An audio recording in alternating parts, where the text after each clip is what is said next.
Philippines తన సంబంధాన్ని వ్యూహాత్మక భాగస్వామ్య స్థాయికి పెంచాలని నిర్ణయించుకున్నాయి. రక్షణ, సముద్ర భద్రత, సహకారం తదితర అంశాల్లో సంబంధాలను మెరుగుపరుచుకోవాలని నిర్ణయించుకున్నాయి. ఫిలిప్పీన్స్ అధ్యక్షుడు ఫెర్డినాండ్ మార్కోస్ జూనియర్ భారత పర్యటనకు విచ్చేశారు. ఈ సందర్భంగా ఇరువురి నేతలు అనేక ద్వైపాక్షిక అంశాలను చర్చించారు. మొత్తం 13 ఒప్పందాలను ఎంఓయూలను కుదుర్చుకున్నారు. ఇందులో సాయుధ దళాలలోని 3 విభాగాల మధ్య సమన్వయం అనేది ప్రధానమైంది. అంతర్జాతీయ చట్టాలకు అనుగుణంగా ఇండో పసిఫిక్ లో స్వేచ్ఛగా రవాణాకు ప్రధాని మోదీ మద్దతు పలికారు.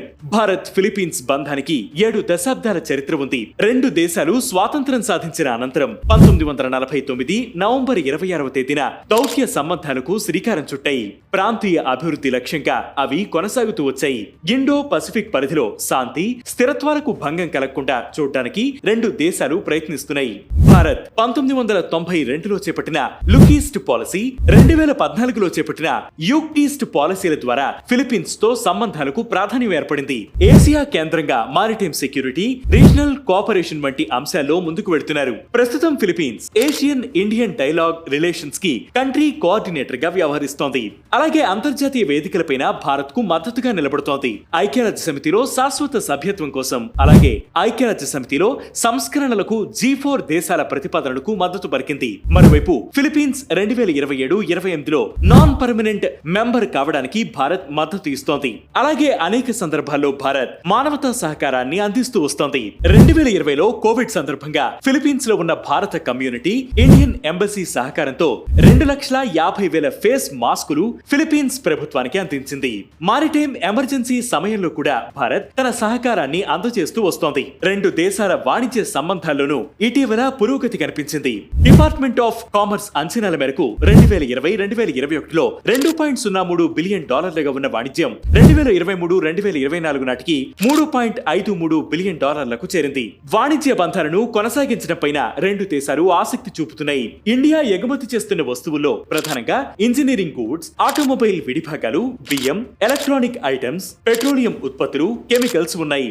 ఇందులో ఒక్క ఫార్మాస్యూటికల్ ఉత్పత్తులే ఫిలిప్పీన్స్ ఎగుమతిలో 12% దాకా ఉన్నాయి. అలాగే భారత్ ఎలక్ట్రికల్ మెషినరీ, సెమీ కండక్టర్లు, ఓర్స్, కాపర్, విలువైన రాళ్లు తదితరాలను దిగుమతి చేసుకుంటుంది.